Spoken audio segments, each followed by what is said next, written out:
নমস্কার, অ্যাস্ট্রোস্কোপ ইউটিউব চ্যানেলে সকলকে স্বাগত জানাই। আমরা সবাই জানি slow but steady wins the race, অর্থাৎ জীবনে তারাই সফল হয় যাদের মধ্যে ধৈর্য এবং এগিয়ে চলার ক্ষমতা থাকে। সফলতাকে দ্রুত ত্বরান্বিত করার জন্য জ্যোতিষশাস্ত্রে এক দারুণ গ্রহযোগের উল্লেখ পাওয়া যায়। এই গ্রহযোগে আমরা হাতির মতন ক্ষমতা এবং ধৈর্য প্রাপ্ত করি এবং সিংহের মতো পাওয়া যায় তার সাহস এবং তেজ। গজ অর্থে হাতি এবং কেশরী অর্থে সিংহ, অর্থাৎ গজকেশরী যোগ কিন্তু এনে দিতে পারে আপনার জীবনে এক দারুণ সাফল্য।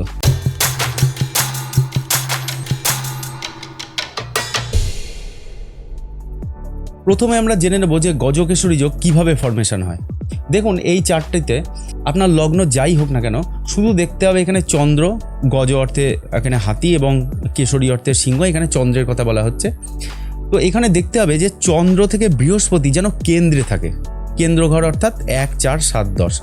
প্রথম চারটিতে দেখুন এখানে চন্দ্র থেকে বৃহস্পতি সপ্তম ঘরে বসে আছে, আমি এখানে ডিনোট করে দিয়েছি। তার মানে এটা একটা গজকেশরী যোগ হলো।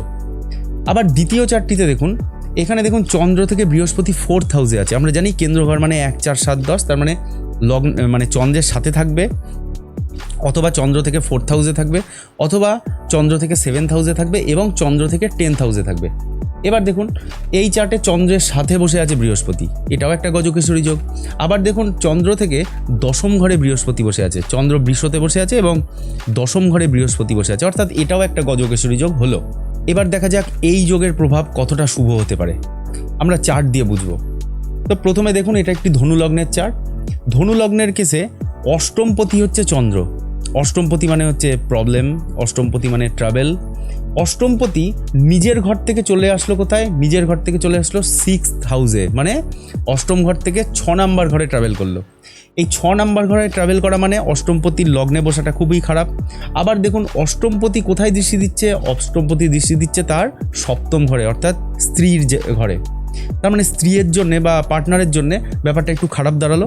কিন্তু দেখুন এখানে যেই বৃহস্পতি বসে এখানে গজকেশরী যোগটা ফর্ম করবে, তখন কিন্তু স্ত্রীর সাথে এই বাধা বিপত্তি তো থাকবেই না, বরং খুব সুন্দর একটা ম্যারিটাল লাইফ হবে।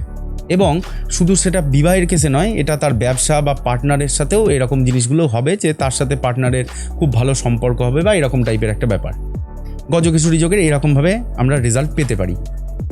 আচ্ছা, এবার আমরা পরের চার্টটা দেখি। দেখুন পরের চার্টে দেখা যাচ্ছে যে এটি একটি মেষ লগ্নের চার্ট। চন্দ্র 4th লর্ড মানে চন্দ্র চতুর্থপতি বসে আছে দ্বাদশ ঘরে, বাজে ঘর।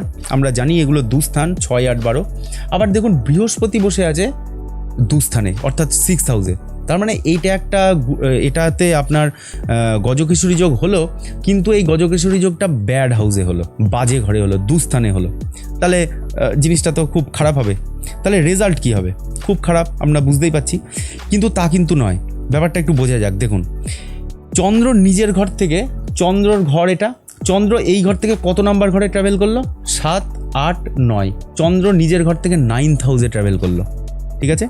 অর্থাৎ ভ্রমণের জায়গা। 9th হাউস মানে আমরা জানি ভ্রমণ। এবং এই চন্দ্র লগ্ন সাপেক্ষে দ্বাদশে বসলো। এবার দ্বাদশ মানে আমরা জানি ফরেন ট্রাভেল। তার মানে সে ট্রাভেল করবে কোথায়? সে ট্রাভেল করবে ফরেন ল্যান্ডে, মানে বিদেশে, বিদেশ যাত্রার এটা একটা যোগ বোঝায়, ঠিক আছে? এবার দেখুন বৃহস্পতির ব্যাপার।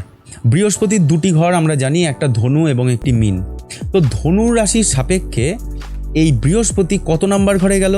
বৃহস্পতি গেল 10 নাম্বার ঘরে। এখান থেকে গুনে দেখবেন পরপর অ্যান্টি ক্লকওয়াইজ এই কন্যা রাশির ঘরটা 10 নাম্বার ঘর হবে। বৃহস্পতি 10 নাম্বার ঘরে গেল এবং এই মীন রাশি থেকে বৃহস্পতি আসলো সপ্তম ঘরে, মানে আরেকটি ঘর থেকে সপ্তম ঘরে আসলো। তার মানে বৃহস্পতি এক তো হচ্ছে 10 নাম্বার ঘরে ট্রাভেল করলো, 10 নাম্বার ঘর মানে আমাদের কর্মঘর বোঝায়, এবং সপ্তম ঘরে আসলো মীন রাশির সাপেক্ষে, সেটা আমাদের বোঝায় পার্টনার অথবা বিবাহ অথবা পাবলিক ডিলিংস, এরকম কিছু বোঝায়। তো ব্যাপারটা হচ্ছে যে তাহলে প্রেডিকশান কী হবে?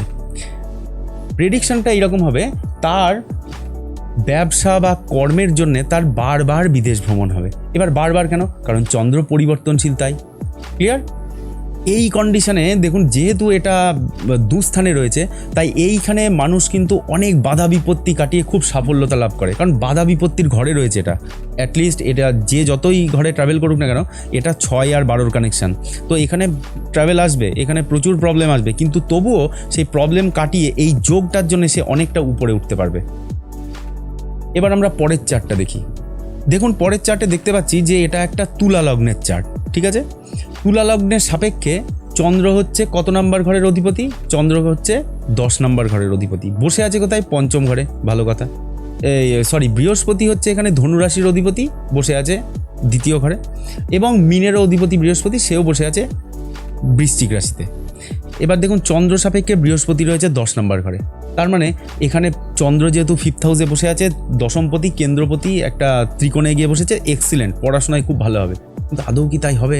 একবার দেখুন তো ভেবে। চন্দ্র হচ্ছে দশমপতি, চলে গেল কত নাম্বার ঘরে? 7, 8।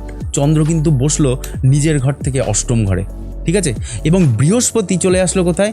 নিজের ঘর থেকে দ্বাদশ ঘরে। তার মানে অতটা কিন্তু ভালো হলো না, আমরা দেখতে পাচ্ছি।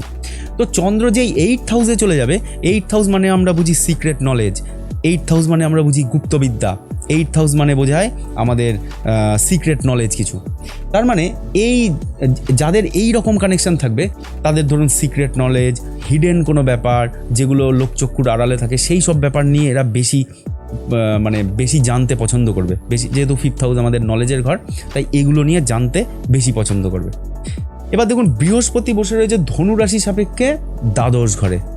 দ্বাদশ ঘর যেমন বিদেশ যাত্রাও বোঝায়, তেমনি দ্বাদশ ঘর কিন্তু বোঝায় আমাদের আধ্যাত্মিকতা। তার মানে কিন্তু ব্যক্তিটি আধ্যাত্মিকতার ব্যাপারে যথেষ্ট আগ্রহী হবে এবং তার ব্যাপারে অনেকটা নলেজ গ্যাদার করতে পারবে। তার মানে দেখুন এখানে বৃহস্পতি কিন্তু চলে আসলো নিজের মীন রাশির ঘর থেকে 9th হাউসে, ঠিক আছে। এবার 9th হাউস মানে হচ্ছে আমাদের ধর্মঘর। তার মানে এই ব্যক্তিটির এক তো হচ্ছে নলেজ থাকবে, প্রচুর সিক্রেট নলেজ, তাছাড়াও তার সাথে মিক্স আপ হবে হচ্ছে তার আধ্যাত্মিকতা এবং তার ধর্ম। এই সব কিছু নিয়ে এই গজকেশরী যোগ তার জীবনে এনে দেবে এক দারুণ সাফল্য। অনেক লোকে চিনবে, জানবে, অথবা ইনি কিন্তু এই স্পিরিচুয়ালিটি বা ইনি এই নলেজ দিয়ে কিন্তু অনেক সম্মানও পাবেন, ঠিক আছে। এই গজকেশরী যোগের প্রভাব কিন্তু পাওয়া যাবে উক্ত গ্রহের দশা অন্তর্দশাতে। যদি কারোর চার্টে এমন হয় যে বৃহস্পতি এবং চন্দ্র পাপ পীড়িত হয়ে থাকে, তাহলে কিন্তু এই যোগের শুভত্ব কিছুটা কমে যায়। তাই বিভিন্নভাবে অশুভ গ্রহের প্রতিকার করে আমরা এই যোগের শুভত্ব লাভ করতে পারি, ঠিক আছে। আজ এই পর্যন্তই, সবাই ভালো থাকবেন। ভিডিওটি কেমন লাগলো প্লিজ জানাবেন সবাই কমেন্ট করে। Thanks for watching and please keep supporting.